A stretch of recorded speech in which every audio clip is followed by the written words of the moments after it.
الإمارات فتحت قنصلية في العيون وبعد ذلك هذه الأحداث المتواترة اللي نحكيو عليها. بعد ذلك التصريح للإعلام اليوم اللي يقول أن الإمارات تريد إشعال المنطقة والحرب اللي رايحة واقعة بين المغرب والبوليزاريو. هل نقدر نقولوا الإماراتيين حملة الحطب؟ ماذا يحدث؟ أكثر إذا هناك من قال في داخل العصابة أو داخل جرائد العصابة هذا الكلام فهم صدقوا وهم كاذبون وهم الكاذبون.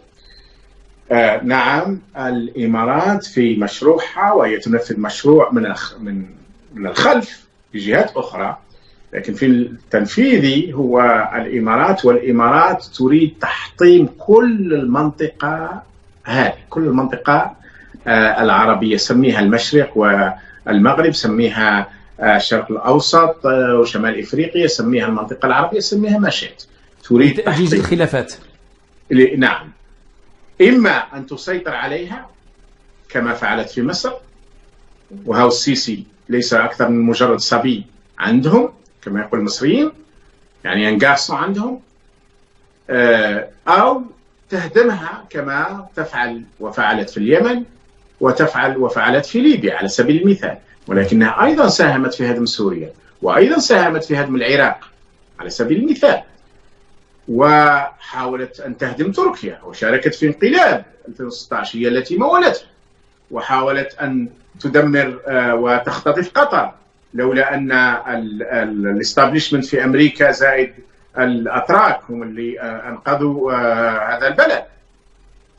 وهي تريد أيضا تفتيت الجزائر وتفتيت المغرب. اليوم على سبيل المثال تتواجد هذه الدويلة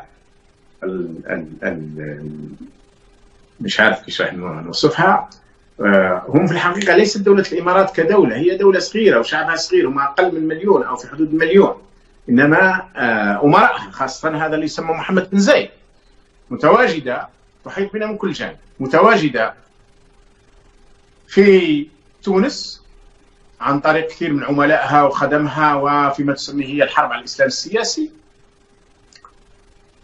وأرادت القيام بانقلابات في تونس لولا أن فيه حرار تونس اللي ما سمحوش بذلك، وحتى بعض الناس اللي نظروا لها من منظور نفعي مثل السبسي مثلا ما سمحش بذلك، كانوا معه عادلين وإن كان هو أصلا أيضا مجرم هذا السبسي. في ليبيا حفتر ليس أكثر من مجرد ميليشيا تابع للإمارات. في النيجر قامت بإنشاء قاعدة عسكرية لا تبعد أكثر إلا حوالي 350 أو 400 كيلومتر عن الحدود الجزائرية، وراهي تريد أن تقترب أكثر من الحدود الجزائرية. في مالي هي الممول الرئيسي لحرب الفرنسيس في مالي. في موريتانيا أصبحت اليوم دولة موريتانيا خاضعة لنفوذ إماراتي هائل، جزء من ميزانية موريتانيا وما اقتصادها الآن تحت قبضة الإماراتيين. مؤخرا في الصحراء خلينا نسموها المغاربية حتى لا ندخل في خلاف التسميات، الصحراء المغاربية يسموها المغاربة الصحراء المغربية ويسموها آخرين الصحراء الغربية، أنشأت قنصلية هناك في العيون، وهي ليس لها إماراتي واحد هناك، قنصليات تنشأ لخدمة السكان تاع الدولة لتنشئ القنصلية. نعم. والمغرب اللي كانت دخلت معاه في خصومة كبيرة على قضية قطر، لأن المغرب لم يقف معهم في قضية حصار قطر، ووصلوا إلى درجة أنهم سحبوا استثماراتهم وبدأوا يضغطوا على المغرب، والمغرب سحب جنوده من اليمن إلى آخره، عادوا وكأنهم يريدون التصالح مع المغرب. كل هذه الخطوات هدفها ضرب الجزائر.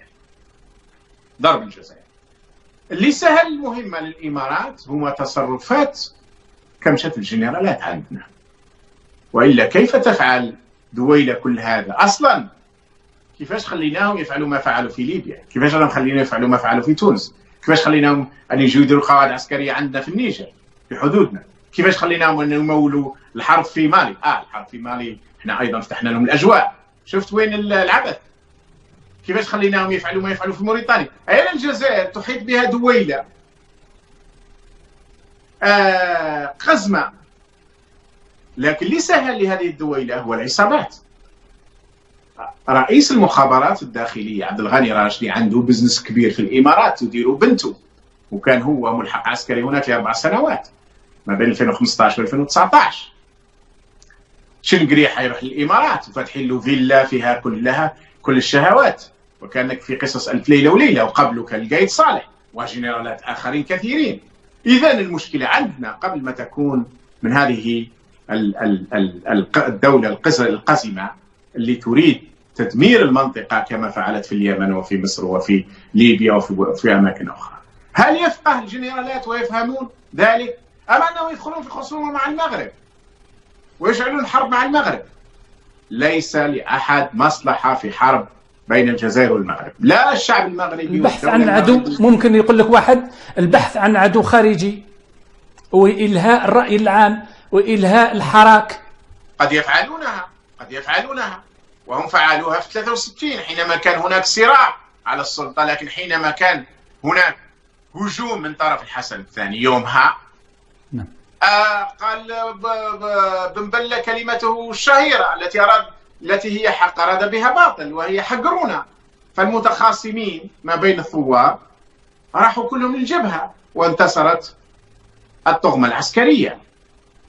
نتمنى على إخواننا في المغرب أن لا يعطوا هذه الفرصة لكمشة الجنرالات، ونتمنى على عقلاء الجنرالات أن لا يسمحوا بحدوث أي مشاكل أو مناوشات أو حرب مع المغرب، لأن هذا لن تكون لا في مصلحة المغرب ولا في مصلحة الجزائر، لا كشعوب ولا كدول ولا كبلدان. نحن أشقاء، بل بالعكس نحن نطالب بهدم الحدود لعمرها اليوم 26 سنة ولوقف هذا النزيف اللي يزيد عن 45 سنة حول قضية الصحراء.